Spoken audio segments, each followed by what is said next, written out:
Ang mga kwento ng pag-ibig, kwento ng buhay at kwento ng pag-asa dito sa Barangay Love Stories. Love Stories.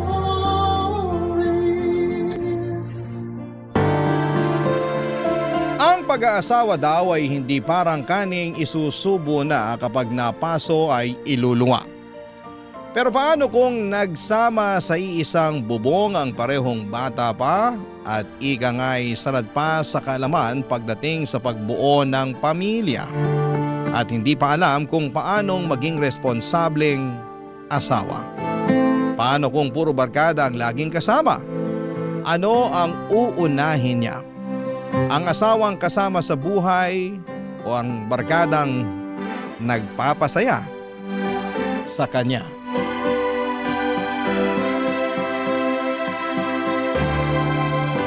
Dear Papa Dudut, magandang morning po sa inyo.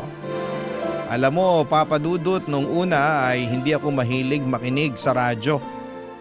Mas adik ako sa pagse-cellphone at panonood ng TV. Nag-start lamang akong makinig ng programa ninyo simula nung mapasakay ako sa isang taxi at saktong programa ninyo ang pinakikinggan. Nung una ay hindi naman ako interesado.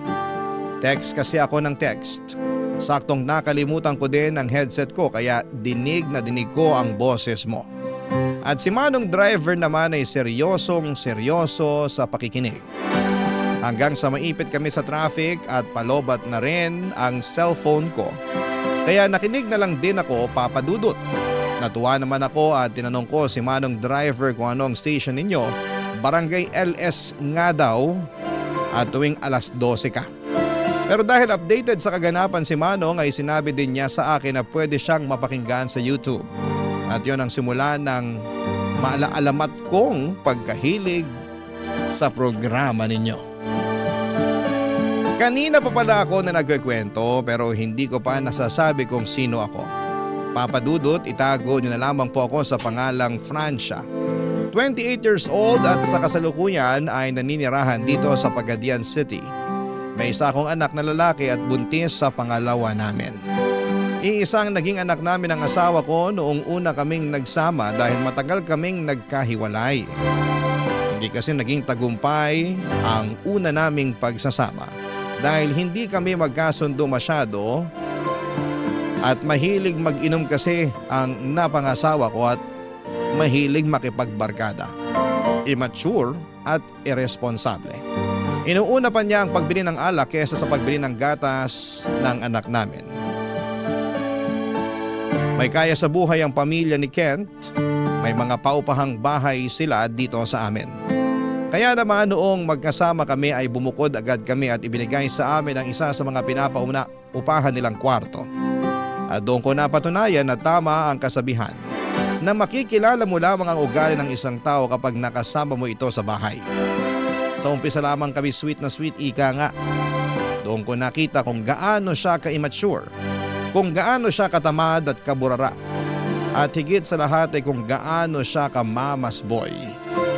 Gusto sana kaming ipakasal ng mga magulang namin dahil buntis na rin ako ng mga panahon na yon sa panganay ko. Pero dahil sa nakita kong ugali niya ay nagdalawang isip ako kung pakakasalan ko nga ba ang lalaking akala ko'y mamahalin ako habang buhay.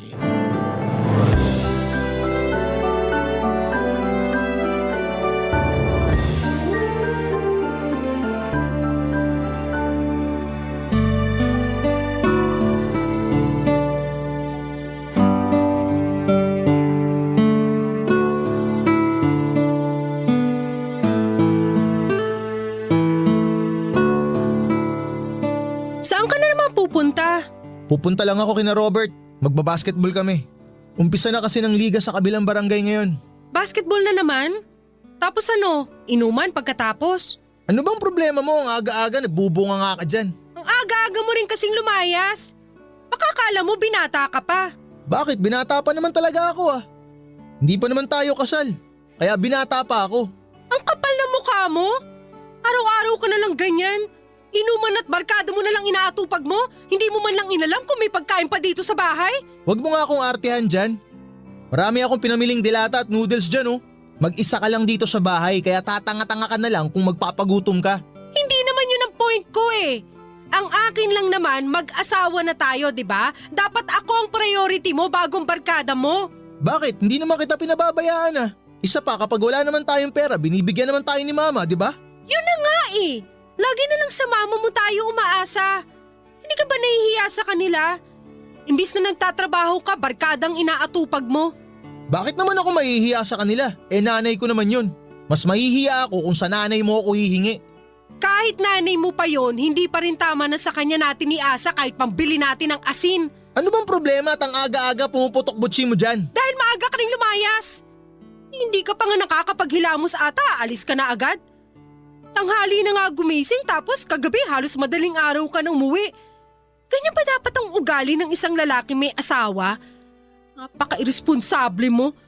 Kung alam ko lang na ganyan ang ugali mo, sana hindi na lang kita pinakisamahan. Pinaglabang kita sa magulang ko at mga kapatid ko tapos ganyan ang gagawin mo sa akin? Walang asawang aalis sa bahay kung maayos at hindi bungangera ang asawang babae. Napakasilosa mo. Lahat na lang napapansin mo. Paano ako gaganahang tumigil dito sa bahay kung ganyan ang ugali mo? Akala ko pa naman mabait ka. Akala ko malambing ka. Kaya nga ikaw yung pinili ko eh. Tapos ano, eto na pala ako. May kinakasama ako ngayon na hindi pa nakakapagmumog, nagbubunga nga na. Hindi ka ba naiirita kasi sigaw mo? Hindi ba napapatid yung mga ugat mo sa lalamunan? Nakakahiya sa mga kapitbahay oh. Wala akong pakialam sa sasabihin ng kapitbahay. At para sabihin ko sa'yo, hindi kita bubungangaan kung alam ko maayos ang ginagawa mo. Palibhasa kasi konsentidor din yung nanay mo kaya hinahayaan kang ganyan. Hoy, wag mo idamay ang nanay ko dito ah. Kung hindi dahil sa kanya wala tayong kakainin, tanga. Na hindi sana mangyayari kung responsable ka. Buntis ako! Paano tayo kung palagi kang ganyan? Ano? Buntis ka? Akala ko ba nag-uusap na tayo? Bakit ka nagpabuntis agad? Para ka naman tanga eh. Hindi ka masaya na buntis ako? Hindi ka masaya na magiging tatay ka na? Ay, paano ako magiging masaya kung ganito ang sitwasyon natin? Magiging maayos naman tayo kung uumpisahan mo magpakaama sa magiging anak natin eh. Di ko alam kung kaya ko. Kung magtutulungan tayo, kakayanin natin to. Pero umpisahan mo baguhin ang buhay mo. Ewan ko, hindi ko alam. Sana nga kayanin ko. Hindi na umalis si Kent ng oras na yon. Ilang araw kong napansin na medyo nag-iba ang ihip ng hangin.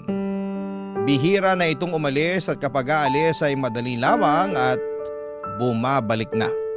Naghanap din ito ng trabaho pero ilang beses nabigo dahil hindi naman nakapagtapos ng pag-aaral hanggang sa nagdesisyon na lamang sina mama na bigyan kami ng puhunan para may pagkakitaan.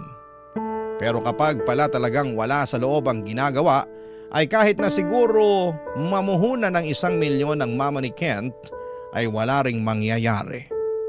Lalo na kapag sa barkada pa lamang ay ubos na ang paninda at wala pang benta. Tama si Kent, nagera ko. Pero may dahilan naman kung bakit ako nagkakaganito. Nakikita ko kasing walang patutunguhan ng relasyon namin kung palaging inuuna pa niya ang pakikipagbarkada kesa sa pagbuo ng maayos na pamilya.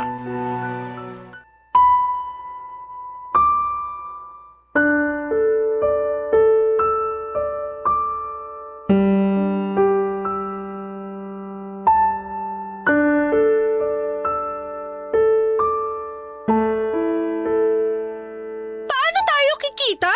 Kulang na lang ipamigay mong lahat sa barkada mong paninda natin. Minsan ko lang naman sila nililibre ah. Siguro naman hindi ka bawasan ng 100 na pinanlilibre ko sa kanila, di ba? Oo, 100! 100 araw-araw pinapalamon mo sa barkada mo. Kung araw-araw yun ang gagawin mo, ibigay mo na lang din sa kanila pati tornilyo nitong bisikleta mo.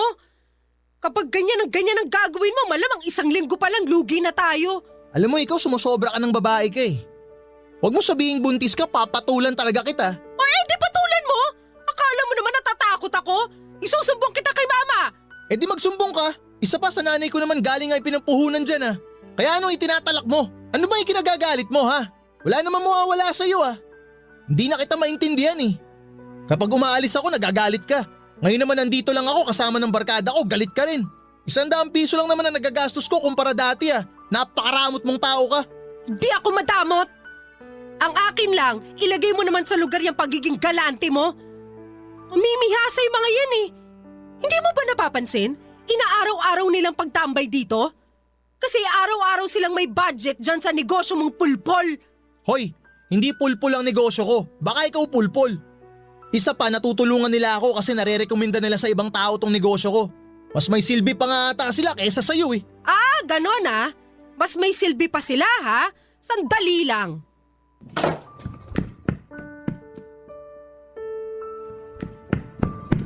O ayan! Bit-bitin mo na yung mga gamit mo at sumama ka na dyan sa mga kabarkada mo! Tutal naman, mas may silbi pa sila kaysa sa akin! Napakayabang mo naman. Ako pa talaga palalayasin mo? Hoy, ipapaalala ko lang sa'yo ha. Sa nanay ko yung bahay na yan. Kaya kung may aalis dyan, ikaw yon, hindi ako. Ah, ganun ba? Mabuti nga siguro na lumayas na lang ako. Mas mabuti na ako na lang ang umalis. Sige, piliin mo ang barkada mo kaysa sa akin at sa magiging anak mo. Ewan ko kung saan ka pupulutin kapag wala ka na maipamudbud sa mga hinayupak mong barkada na yan. Eh di lumayas ka. Maigi nga yun eh. Para wala nang maingay sa bahay kapag umuuwi ako. Hindi ako magbubunga nga kung maayos ka. Kung hindi ka batugan. Kung hindi ka mabarkada. At higit sa lahat kung hindi ka mama's boy na palaging sa nanay mo nakaasa. Salamat sa'yo. Salamat dahil nakilala ko agad ang totoong kulay mo. At hindi ako magsisisi na iiwanan kita dahil kung wala akong silbi sa paningin mo, mas wala kang silbi!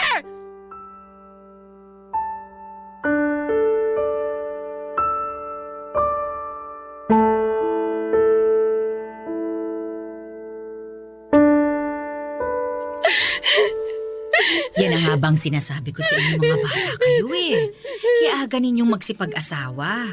Akala nyo ganun lang palagi kadali ang buhay? Akala nyo kapag magkasama kayo, okay lang na magutom? O ano nangyari sa inyo ngayon? Sinabihan ko lang naman po siya na huwag niya palaging ilibre yung mga barkada niya eh. Araw-araw po kasi 100 na kukuha nila sa tindahan. Eh dapat hinayaan mo na lang siya para walang gulo. Kung malugi kayo, di magnegosyo na lang ulit. Bibigyan ko uli kayo hanggang sa matuto kayong humawak ng negosyo. Hindi po siya matututo kung palagi siya nga asa sa inyo, Mama. Baka naman po pwedeng pagsabihan niyo na lang siya na bawasan yung pakikipagbarkada. Okay naman ho kami kung wala sila eh. Ano ka ba naman? Alam mo naman na noon pa, mabarkada na yung anak ko. Kaya nga naging mag-asawa kayo kasi hindi ba magkabarkada kayo? O, isa pa, kilala mo din naman ang mga barkada niya kasi naging magkakabarkada naman kayo bago kayo nagsama, di ba? Iba na po kasi ngayon, Ma. Magkakaanak na kami. Gusto ko lang naman maging responsable siya eh. Hayaan mo na lang muna siya. Umuwi ka na doon. Bata pa rin kasi yung si Ken kaya ganyan eh. Eh syempre, wala pang alam yan sa pagiging ama at saka asawa. Matututo rin naman yan. Sa ngayon ako na lamang muna ang bahala sa mga gastusin ninyo ha. Kung ipaubos niya sa barkada ang paninda ninyo, hayaan mo na lang para wala nang gulo. Sasaan ba't matututo rin yan? Isa pa, ginusto mo rin yan di tiisin mo. Hindi na ako babalik doon. Uuwi na lang ako sa amin. Nag-text na ako kay Mama. Mamaya lang po parating na yon. Ano? Bakit nag-text ka kaagad? Baka naman isipin ng mama mo na inaapi ka ng anak ko, ha? Naku, Francia, hindi maganda yung ganyang ugali na pabigla-bigla. Dapat nag-usap muna kayo ng anak ko. Hindi na ho. Wala rin naman ho mangyayari. Kasi kung mismong kayo, hindi nyo gustong disiplinahin yung anak nyo, mas lalo na ho sigurong ako mahihirapang pakisamahan yan dahil kinukonsinti nyo siya. Uy, ikaw bata ka ha? Huwag mo ko sinasabihan ng ganyan. Nasa pamamahay kita. Kaya siguro ganyan ang ugali ng anak ko pagdating sa'yo kasi bastos yung bunganga mo. Hindi ho ako bastos. Nagsasabi lang ho ako ng totoo. Pag ganyan kang bata ka, mas maigi pa nga siguro na sumama ka na lamang sa nanay mo pauwi doon sa inyo. Ay nako, Mga kabataan talaga, oo. Akala yata nakakain ng pagmamahal. Pagkatapos kapag nalaman na ang tunay na ugali, abay makikipaghiwalay. Akala yata ganun kadali ang buhay.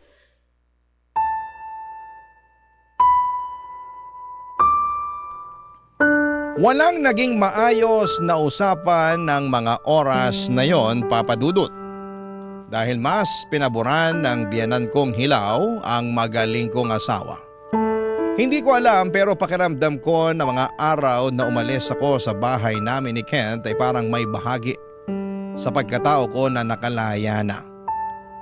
Masakit na mahiwalay ako sa kanya dahil mahal ko si Kent. Kahit ganon ang ugali niya. Pero mas mahirap naman kung magsasama kami sa isang bubong na parang laging aso at pusa. Barangay Love Stories. Barangay Love Stories. Tuluyan na kaming naghiwalay ni Kent, Papa Dudut. Nanganak na rin ako, lalaki ang naging anak ko. Si Kent naman ay pinilit kong iwasan kahit may pagkakataon na nami-miss ko siya. Nang mabalitaan ng biyanan kong hilaw ang panganganak ko ay tuwang-tuwa daw ito. Pinadalhan ako ng pera pero sinoli ko sa kanila. Mula kasi noong araw na umalis ako sa poder nila ay pinangako ko sa sarili ko na hindi ako tatanggap ng kahit na ano mula sa kanila. Maayos ang pamilya ko at mabait si mama, okay na sa akin na kami na lamang ng anak ko. Di bali nang walang asawa, mahalaga ay may anak ako at nasa akin ang anak ko. Nabalitaan ko sa mga kakilala ko na iba-iba daw ang babaeng inuuwi nito sa bahay at nakasuksok pa rin sa mama niya. Sinubukan din itong makipag-usap sa akin at gustong makita ang anak namin. Kasamaan man ang ugali, pinagdamot ko ito sa kanya. Hindi ko siya hinayaang makalapit sa anak ko, Papa Dudut. Wala pa rin kasi siyang ipinagbago. Mahal ko pa siya, Papa Dudut, pero mas pipiliin ko pa na masaktan. Kesa naman makisama sa kanya na puro sakit naman sa puso ang ibinibigay sa akin. Mahirap magtaguyod ng anak ng mag-isa. Pero kailangan mong lumaban para sa kanila.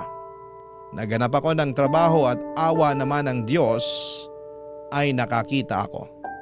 Natanggap ako bilang waitress pero dahil malapit lang naman ang lugar namin ni Kent ay hindi maiwasang magkita muli kami, Papa Dudut.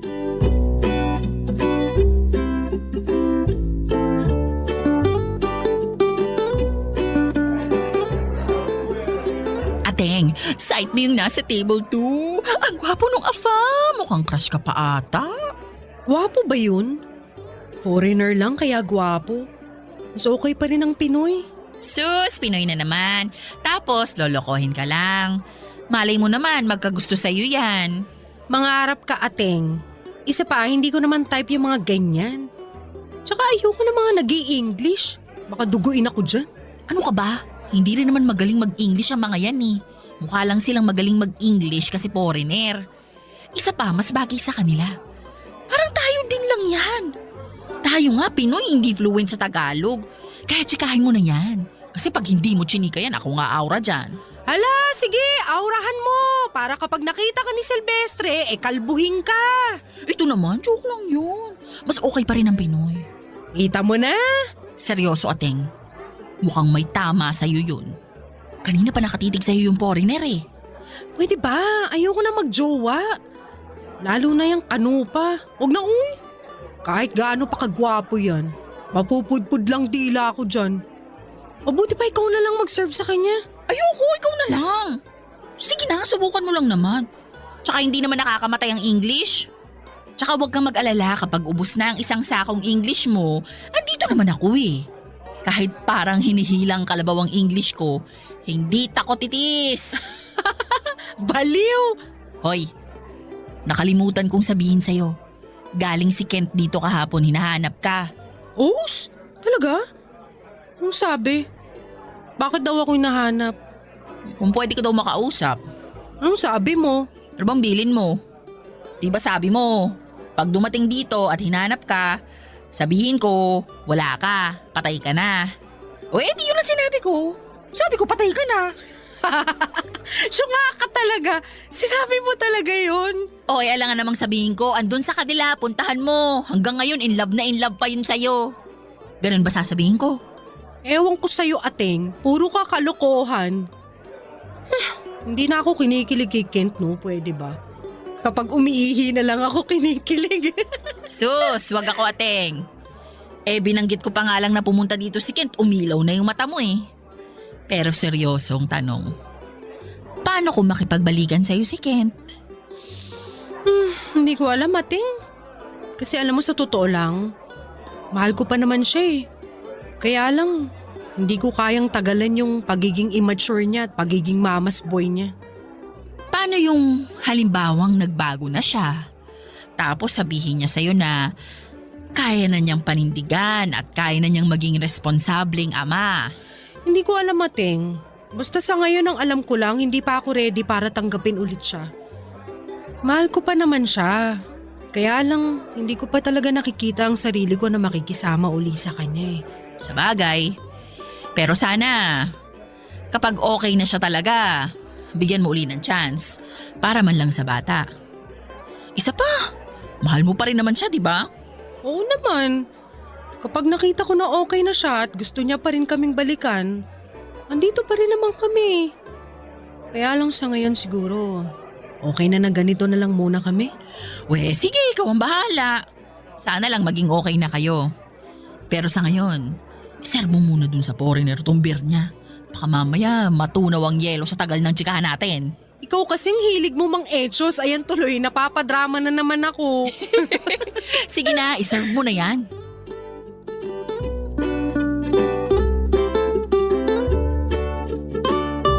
Papadudot ilang beses daw bumalik doon si Kent at natatao naman na wala ako doon kaya hindi kami nagkakaroon ng pagkakataon para magkita. Hindi pa siguro panahon para magkita kaming dalawa. Mahal ko pa rin si Kent at wala pa rin akong lalaking naiisip na papalit sa kanya o hahawak man lang sa akin. Si Kent pa rin ang gusto kong makasama kaya lang hindi ko kaya ang ugali niya. Madalas kong ipinagdarasal na sana'y magbago siya hindi lang para sa amin kundi para sa sarili niya. Kinausap ko si Mama at sinabi sa kanya ang tungkol kay Kent. Sinabi niya sa akin na huwag daw akong papabola kay Kent. Maging aral daw sa akin ang nangyari sa aming dalawa. Pero kapag nga siguro ay nakatakdang muling magkita ang dalawang tao, ay mangyayari yon sa hindi inaasahang pagkakataon.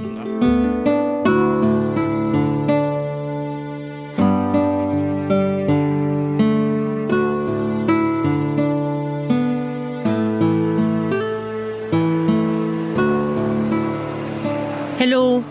Oh, Francia, ikaw pala. Baby, sino siya?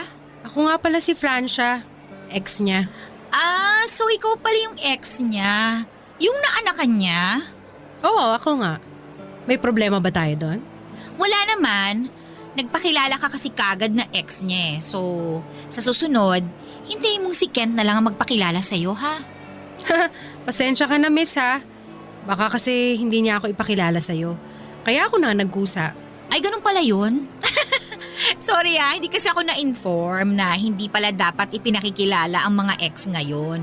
Anyway, ako nga pala si May. His present and his future. Forever. Okay Tulad nga ng sabi ko sa'yo, ako yung ex niya.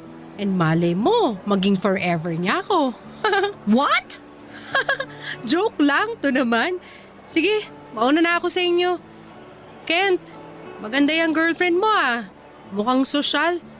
Tatagal kaya sa'yo yan? May, sandali lang May sasabihin lang ako kay Francia. Francia, sandali lang. Ano ka ba? Ilang beses kitang pinuntahan sa resto na pinagtatrabahuhan mo. Laging di kita natsyempohan. Ayoko rin naman pumunta sa inyo kasi nahihiya ako sa mama mo. Gusto ko lang sanang kumustahin yung anak natin. Ay, may anak ka ba sa akin? Parang wala naman. Mag-usap tayo. Bukas, pupunta ako sa inyo. Paano yung kasama mo? Kasi hindi pwede sa bahay namin ng sosyalerang palaka.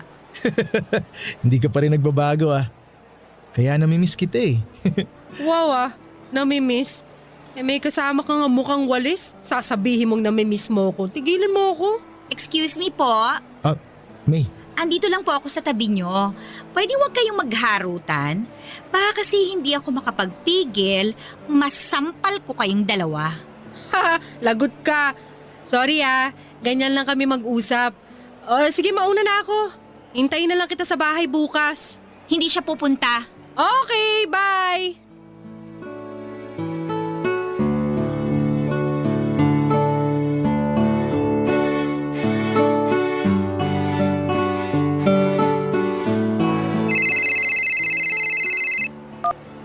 Hello? Ate Gina, nakita ko si Kent. O edi masaya, nakita mo pala. Asan ka ba at parang ang ingay? Andito ako sa mall. May binili lang ako. Nakita ko si Kent may kasamang babae. Ang ganda. Tapos maputi at saka matangkad. O bakit parang naiiyak ka dyan? Nagsiselos ka ba? Hindi ako nagsiselos kasi hindi ko siya mahal, di ba? Alam mo naman ang totoo eh. Mahal ko pa si Kent. At ang sakit-sakit na nakita ko siya na may kasamang iba. Tapos ang ganda-ganda pa ng kasama. Oy, bakit nahihinaan ka ba sa sarili mo? Ang ganda-ganda mo kaya. Hindi ka nga lang katangkaran at morena ka. Pero maganda ka. Huwag kang magpakita sa kanya na affected ka. Lalo ka lang pagyayabangan ng mga yan. Hindi ko kasi mapigilan, te. Naiiyak nga ako ngayon, oh. Ang sakit pa rin pala. Ang hirap pala kasi hanggang ngayon tanga-tanga pa rin ako sa kanya. Kakainis. Gusto ko magwala. Yan ang huwag mong gagawin. Ang pangit tignan. Anong sabi ni Kent? Nag-usap kayo? Oo, kinausap naman niya ako. Sabi niya na miss niya raw ako. Pero ating naman ang ganda nung kasama.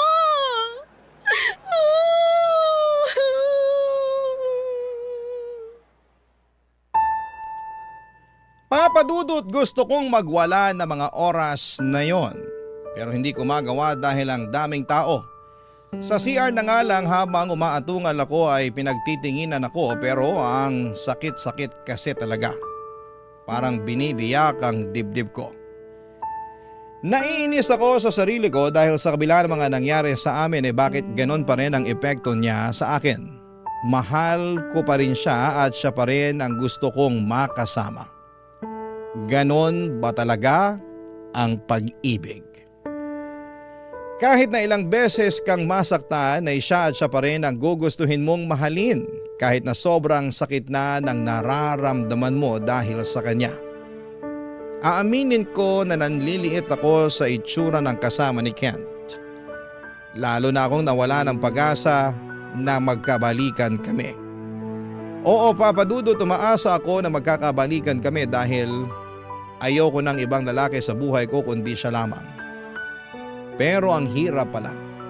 Ang hirap pag mahal mo pa pero nagpapanggap kang hindi na dahil sa pride mo at dahil mas nararamdaman mong may mahal na siyang iba. Papadudot. Barangay Love Stories. Barangay Love Stories. Madilim pa sa labas ay gising na ako kinabukasan. Ito kasi ang araw na sinabi ni Kent sa akin na dadalaw siya sa bahay. Super excited ako at parang dalagang nililigawan ng crush. Para akong tanga kasi matapos ang nangyari sa amin dapat ay galit ako sa kanya. Dapat ay hindi ko na siya papansinin kahit na ano ang mangyari. Pero sadya nga yatang mahiwaga ang pag-ibig. Sadya yatang mahirap ipaliwanag ang mga bagay-bagay lalo na kapag usapang puso na. Nahalata ni Mama ang kilos ko. Natatawang naiinis ito sa akin pero pinayuhan ako. Alam daw niya kung ano ang nararamdaman ko at tama naman si Mama. Kaya lang ay paano nga ba sawayin ang puso? Sana lang ay may magandang mangyari sa pagpunta ni Kent dito. At sana lang din ay hindi lang dahil kay baby kaya porsigidong makipag-usap sa akin. Sana ay nami-miss din niya ako. Sana at maraming sana. Ilang oras na lamang at darating na si Kent. At ilang oras din bago dumating si Kent ay kinausap ako ni Mama ng masinsinan.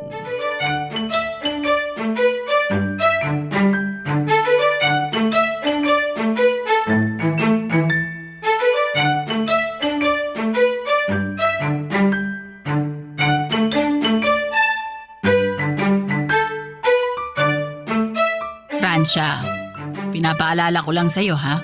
Baka nakakalimutan mo kasi kung ano nangyari sa inyo ni Kent. Alam ko naman po, Ma. Alam mo? O bakit kanina ka pa parang sinisilihan ng puwet dyan? Mama naman eh. Anong mama ka naman dyan? Hindi mo ba nakikita ang sarili mo? Bay talo mo pa ang hindi maihing pusa ah. Nahihilo na ako sa'yo sa totoo lang. Kasi kinakabahan ako eh. Mahal mo pa siya no? Ma, Alam mo anak, wala namang masama kung mahal mo pa eh. Ang akin lang ipaalala. Nakilala mo na siya nung nagsama kayo, hindi ba? pero mga bata pa kasi kami noon, Ma. Baka naman po kasi nagbago na siya. Matagal-tagal na rin po kaming hiwalay. Baka naman po nag-mature na siya. Ako nga, nagbago na, di ba? Ay, sa bagay. Pero nak, kapag dumating si Kent mamaya, relax ka lang ha? Kasi parang tense na tense ka eh. Si Kent lang ang darating anak, hindi presidente ng Pilipinas. Tsaka ano ba yung itsura mo? Para kang sasagala. Naka-makeup ka pa talaga. Maghilamos ka nga doon. Obvious na obvious ito. Maigi na yung makita niyang natural ang itsura. Pangit ba, Ma? Oo, pangit. Halatang pinaghandaan mo. Kurutin kita dyan eh. Hala, maghilamos ka habang wala pa siya. Sige na nga, Ma. Ay, si Kent na yan. Sige na, maghilamos ka na. Sasabihin ko na lang na bababa ka na. Para hindi halatang atat na atat kang makita siya. Salamat, Ma.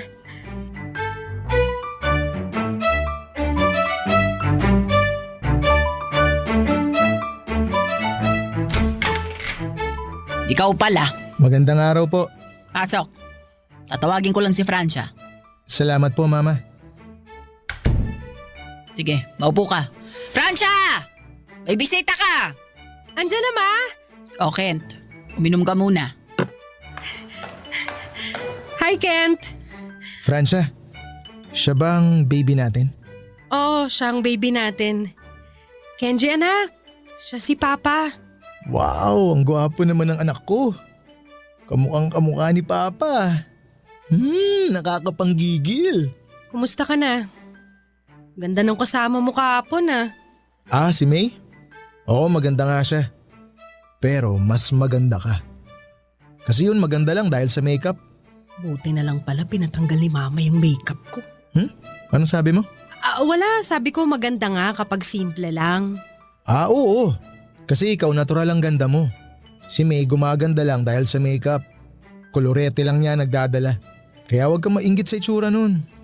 Hindi ako naiinggit sa kanya, no? Sinabi ko lang na maganda siya pero hindi ako naiinggit, excuse me. Tsaka mas maganda ako ron. Oo naman. Ay, siya nga pala. Pwede ba tayong lumabas ngayon? Kasama si baby? Mamasyal lang tayo. Okay lang ba sa inyo ni Mama yon? Oo naman. Sige, sandali lang ah. Bibihisan ko si Kenji tapos papaalam din tayo kay Mama.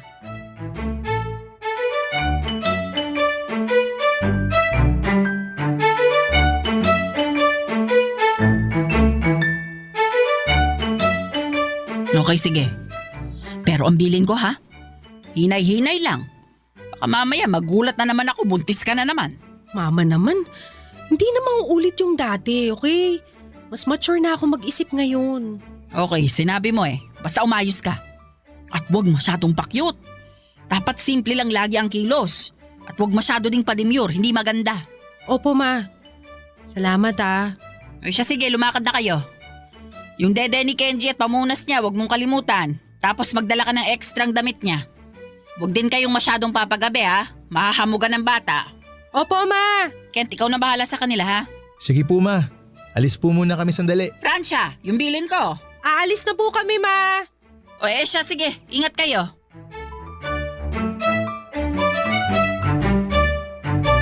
Namasyal kami ni Kent at ng anak ko. Masaya ako, Papa Dudut, dahil ng mga sandaling yon ay para na kaming isang tunay at buong pamilya. Hindi namin namalayan ang oras at magkasundo ang mag-ama ko. 2 taon ko ding itinago ang anak ko sa ama niya kahit magkalapit lamang ang lugar namin ay hindi ko hinayaang makalapit o masilip man lang ni Kent o ng lola niya ang anak ko. Ganon siguro talaga katindi ang galit ko sa kanila noon. Kaya hindi ko sila binigyan ng pagkakataon para makalapit man lamang sa anak ko. Alam ko noon na gumagawa ng paraan si Ken para makita o makausap man lamang kami pero ako mismo ang kusang naglagay ng pader sa pagitan namin. Nasundan ang pagkikita namin ni Kent, Papa Dudut, at umabot nga sa punto na may nangyayari na ulit sa amin. Pero ang masakit, may nangyayari sa amin pero wala nang kami dahil andyan si May na mahal niya.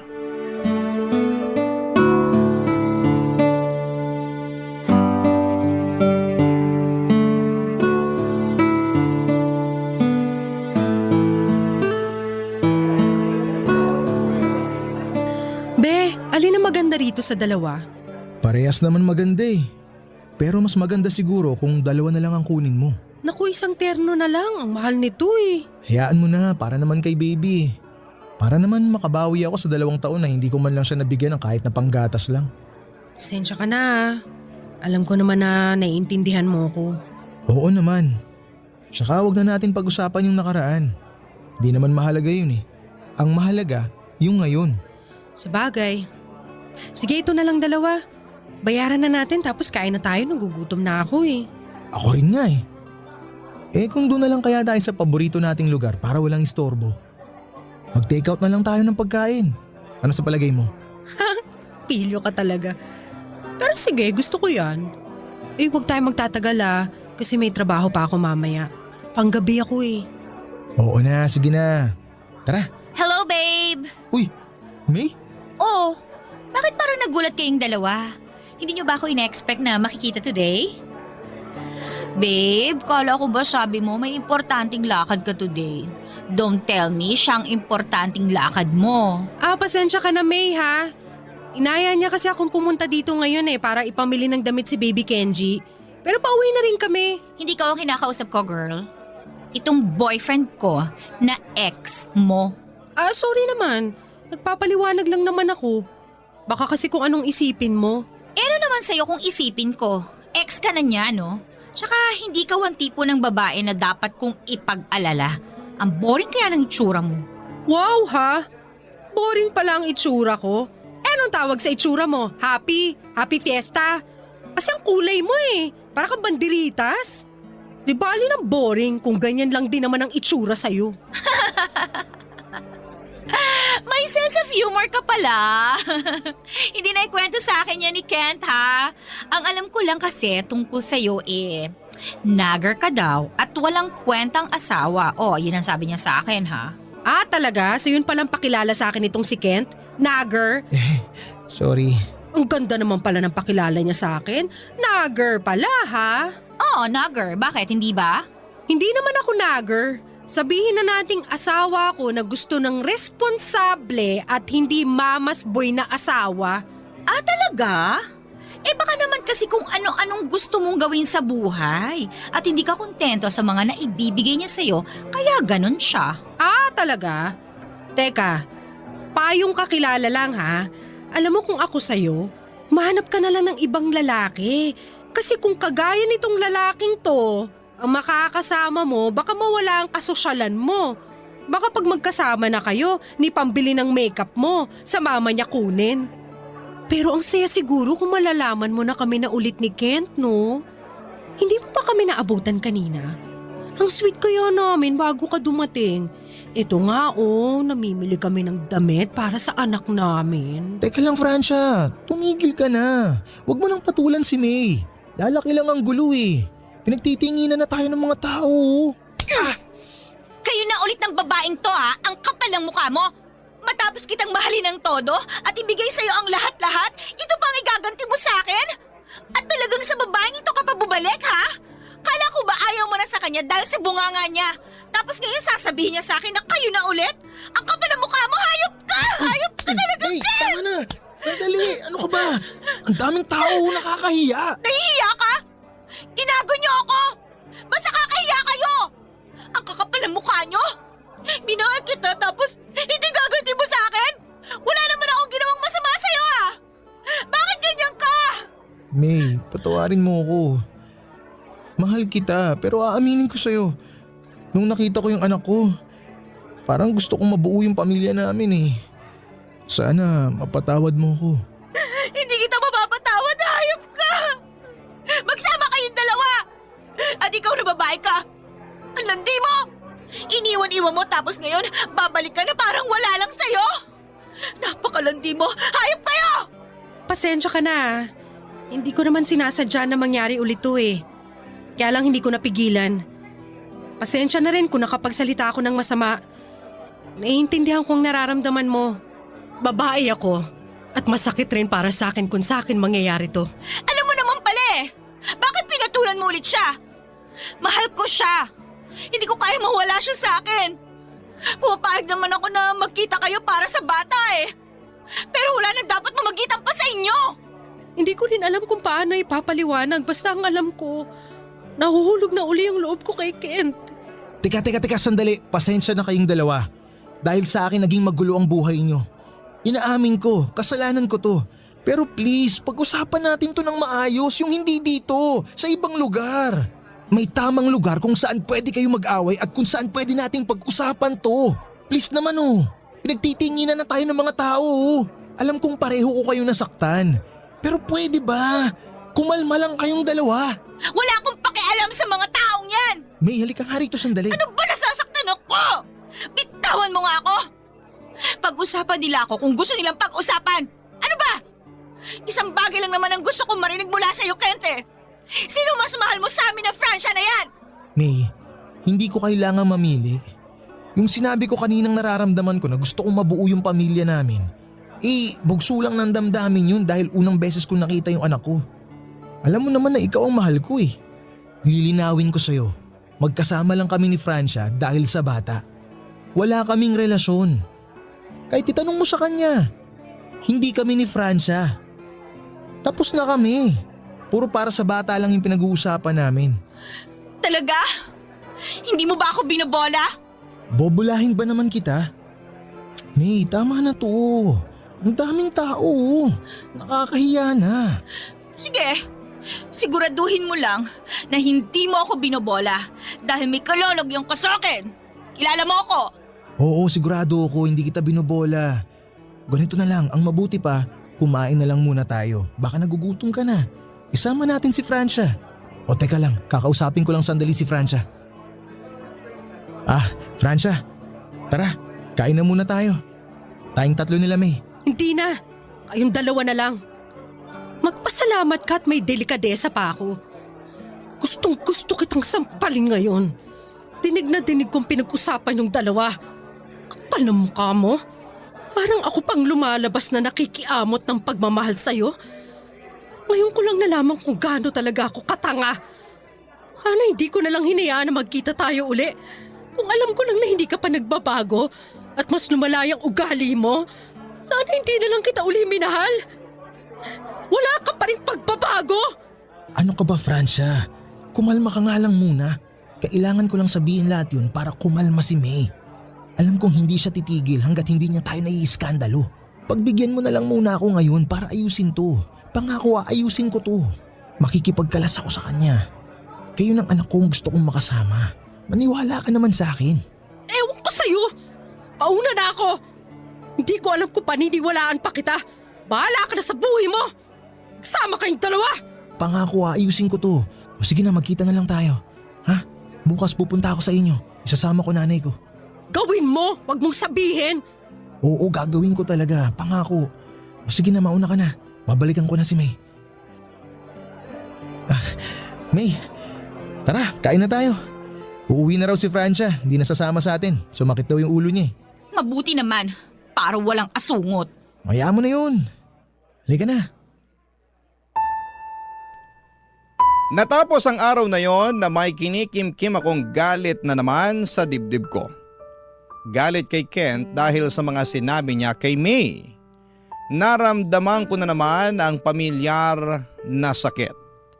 Magdamag akong hindi nakatanggap ng tawag mula kay Kent at yon ang naging dahilan kaya hindi ako nakapagtrabaho ng maayos. Pakiramdam ko ay nakalutang ako. Hindi na sana ako papasok sa trabaho noong araw na yon kaya lamang ay naisip ko na kailangan ko magtrabaho para sa anak ko. Alam ko naman na tutulungan ako ni na mama kaya lang ay hindi ko pa rin kayang iasa na lamang sa kanila lahat ng mga gastusin. Pag-uwi ko ng bahay ay para rin akong nakalutang at wala sa sarili. Para bang pagod na pagod ako at gusto kong sumigaw. Dumiretso ako sa kwarto at hindi ko na muna pinuntahan si baby.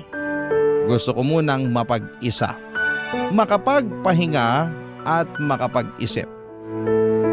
Humiga ako sa kama at hindi ko man lang nagawang makapagpalit ng damit.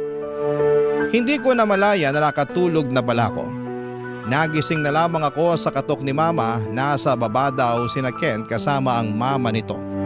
Napabalikwas ako papadudot dahil noon lang nag-sink in sa utak ko ang mga sinabi ni Kent kahapon na pupunta siya dito at isasama ang mama niya. Hindi ko alam pero parang bigla akong kinabahan. Natatakot ako kung ano ang pwedeng mangyari at natakot ako sa sasabihin ni Kent. Baka pumunta lamang siya dito para sabihin sa akin na sosuportahan niya ang bata. Pero bahala na. Bala ko na sampalin ng malakas si Kent kapag nagkamali siya ng sasabihin. Nagkaroon kami ng pagkakataon ni Kent para mag-usap. Nalaman ko na break na sila ni May at tinutuon niya ang sinabi niya na inuuto lamang niya ito para manahimik. Nung una ay nagdududa pa ako pero noong alokin niya ako ng kasal ay para akong tumama sa loto na walang kabig kundi ang nakakakilig na pag-ibig. Ibinalita niya din sa akin na nag-aaral na muli siya at pinagbubuti niya para sa amin ni Kenji. Nakasal kami ni Kent at gaya ng dati ay nagsama muli kami sa isang bubong pero napakalaki ng ipinagbago nito. Muli namin binuksan ang negosyong noon ay pinagumpisahan namin pero hindi na kagaya ng dati ang sitwasyon. Kasama ko na ang Kent na responsable at mapagmahal na asawa. Sa ngayon, papadudot ay magdadalawa na ang anak namin at nagkaroon pa rin kami ng tampuhan, paminsan-minsan pero hindi na kami nag-aaway ng kagaya nung una. Naging maayos na ang aming pagsasama at naniniwala na ako sa kasabihang love is lovelier the second time around. Hanggang dito na lamang po ang aking kwento, papadudot. At sana'y nagustuhan ninyo at ng ating mga kabarangay ang buhay pag-ibig ko. Ang inyong kapuso at kabarangay forever, Francia. Ano ang masasabi mo sa ating Barangay Love Stories today? Aabangan namin yan sa aming comment section.